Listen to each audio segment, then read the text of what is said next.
Afternoon everyone. Then I hope आप सभी लोग ठीक होंगे।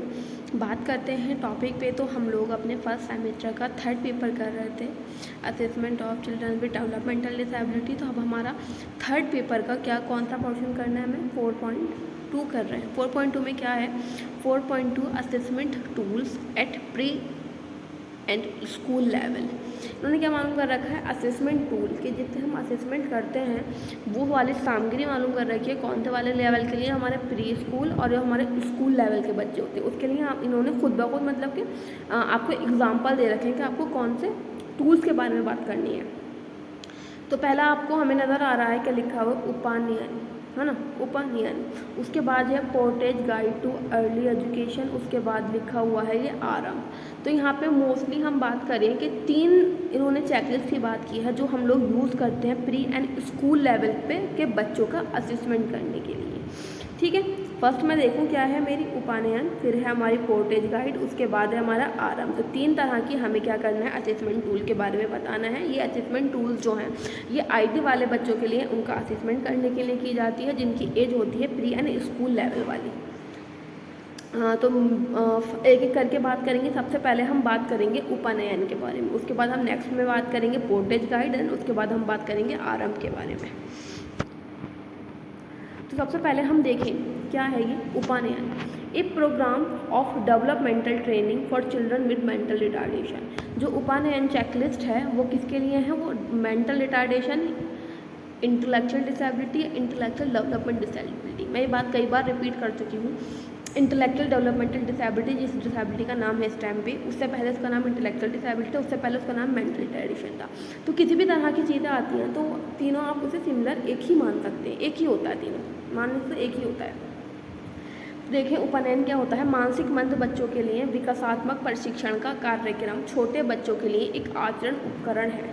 इस कार्यक्रम में 0 से 6 वर्ष की आयु के बच्चों को शामिल किया जाता है। क्या है ये, एक डेवलपमेंटल ट्रेनिंग प्रोग्राम है जो छोटे बच्चों के लिए यूज़ किया जाता है। कितने साल के बच्चों के लिए, जिनकी एज हमारे 0 to 6 ईयर्स होती है, उन बच्चों के लिए हम क्या करते हैं, यूज़ करते हैं कौन सी, उपानयन चेकलिस्ट। उसके बाद देखें कार्यक्रम में एक चेकलिस्ट, एक उपयोगकर्ता पुस्तिका, गतिविधि कार्ड का एक सेट, मूल्यांकन और प्रशिक्षण के लिए सामग्री शामिल है। जब हम लोग बच्चे का मूल्यांकन इवैल्यूएशन करें फिर हम उसे ट्रेनिंग दें तो उसमें क्या है, एक चेकलिस्ट होती है कौन सी, उपानयन। इसके अंदर क्या है, एक उपयोगकर्ता पुस्तिका भी होगी और कुछ गतिविधि कार्ड भी होंगे। ये इसका सारा मटेरियल है जो हमारे उपनयन में इंक्लूडेड होता है। आगे बात करें चेकलिस्ट सामग्री। चेकलिस्ट में विकास के 5 क्षेत्र शामिल हैं कि ऐसे 5 एरियाज शामिल, एक डेवलपमेंटल 5 एरियाज शामिल हैं।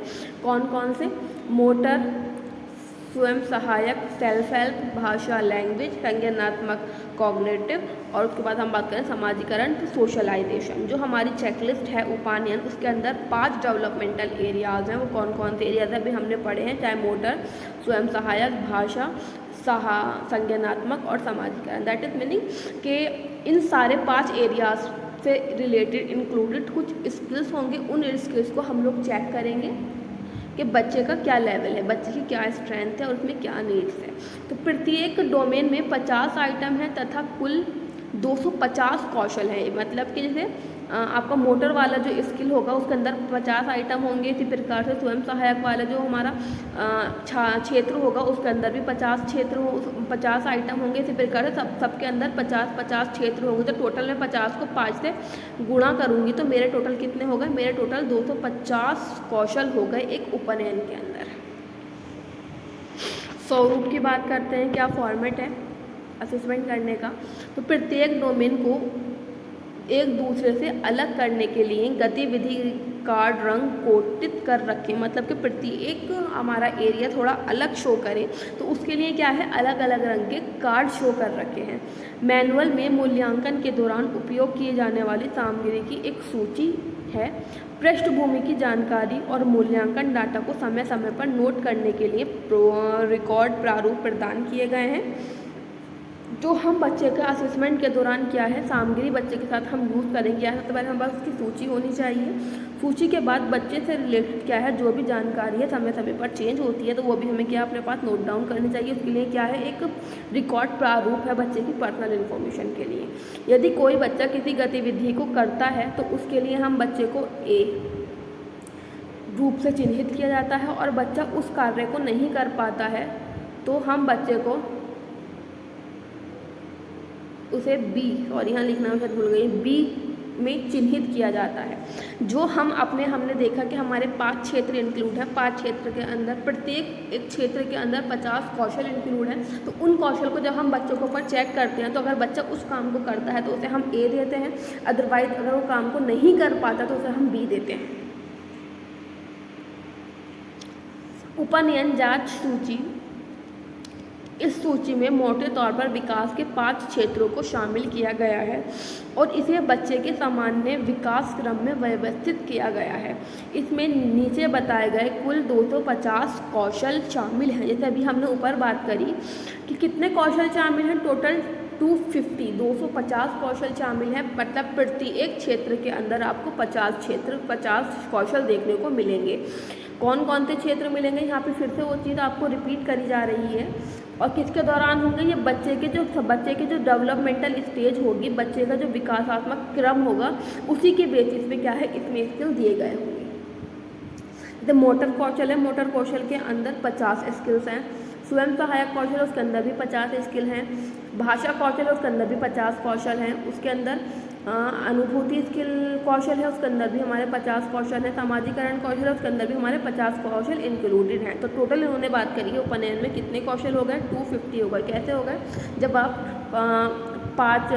50 को 5 से गुणा करोगे, क्योंकि है ना 5 हर कौशल में आपको 50 स्किल देखने को मिल रहे हैं। तो टोटल आपके उपनयन के अंदर 250 स्किल्स अवेलेबल हैं। हाँ, तो हम बात कर रहे थे अपने गतिविधि कार्ड की कि एक्टिविटी कार्ड होता क्या है। ये 5 भागों में होते हैं।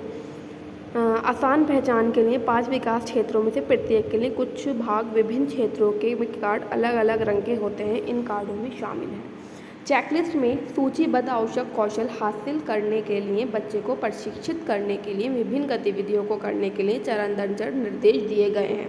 जिस तरीके से हम लोग क्या करते हैं कि हमें किस तरह से असेसमेंट करना है, किस तरह से चीज़ों को फॉलो करना है, बच्चों को प्रशिक्षण करना है, तो उसके लिए आपको क्या इंस्ट्रक्शन, गतिविधि को कराने के लिए हमें क्या क्या एक स्टेप बाय स्टेप क्या है इंस्ट्रक्शन प्रोवाइड कर रखे हैं एक्टिविटी कार्ड में। उसके बाद हम देखें गतिविधि का प्रदर्शन करने वाले चित्र, जो मतलब कि ऐसी गतिविधियाँ, ऐसी एक्टिविटियाँ है ना जो चित्र के द्वारा प्रदर्शित होती हों, जो बच्चों को पहचानने में, बच्चों को एक्टिविटी करने में जितना बच्चा अट्रैक्ट होता है और बच्चे के लिए वो चीज़ ईजी हो जाती है। प्रत्येक गतिविधि के लिए आवश्यक सामग्री की सूची की, जो भी हम बच्चे के साथ एक्टिविटी कराने जा रहे हैं उस एक्टिविटी के अनुसार जो भी बच्चे को मटेरियल की नीड है उसकी क्या है एक सूची बना लेनी चाहिए। स्वयं सहायता पर गतिविधि कार्ड के साथ एक लंबा कार्ड का एक सेट प्रदान किया जाता है। इस क्षेत्र में प्रत्येक कौशल से संबंधित पूर्व आवश्यक कौशल को जोड़ता है। मतलब कि स्वयं सहायता पर जो भी हम सेल्फ हेल्प स्किल्स करते हैं, उस रिलेटेड जो भी हम बच्चों को एक्टिविटी करा रहे हैं, तो क्या है एक कार्ड के साथ एक कार्ड का एक सेट प्रदान किया जाता है, ताकि जो क्षेत्र में प्रत्येक कौशल से संबंधित जो पहले बच्चा एक्टिविटी कर चुका है उसमें क्या कर सकते हैं हम आपस में किस तरीके से ज्वाइन कर चुके हैं। तो कार्ड में इस तरह से सारी इन्फॉर्मेशन प्रोवाइड की जाती है असेसमेंट से रिलेटेड। आगे देखें कंप्यूटर प्रोग्राम पैकेज एक वैकल्पिक आइटम है। क्या है, एक वैकल्पिक, एक ऑप्शनल आइटम है।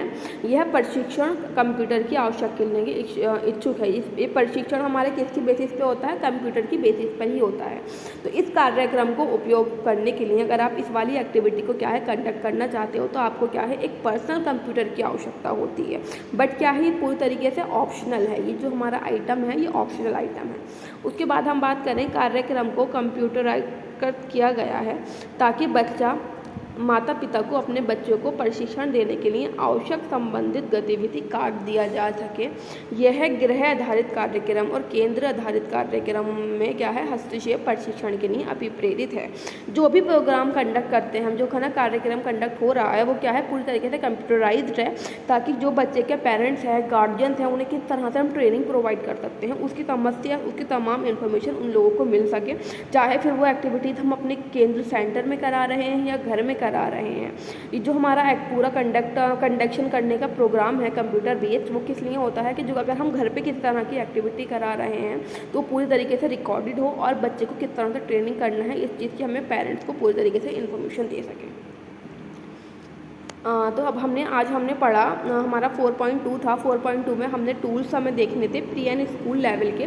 तो आज हमने देखा उपानयन, फिर नेक्स्ट में हम लोग देखने वाले हैं पोर्टेज गाइड, उसके बाद हमें आरंभ भी देखना है। तो हमारे इस जो हमारा 4.2 है, 4.2 के अंदर थ्री टूल्स की बात कर रखी है। तो आज हमने उपानयन देख लिया, उसके बाद हम पोर्टेज एंड आरंभ की बात करेंगे। ओके, देन आई होप आपको समझ में आया होगा कि मैं आपको क्या टॉपिक की डिमांड है और मैंने कितना समझाने की कोशिश की है।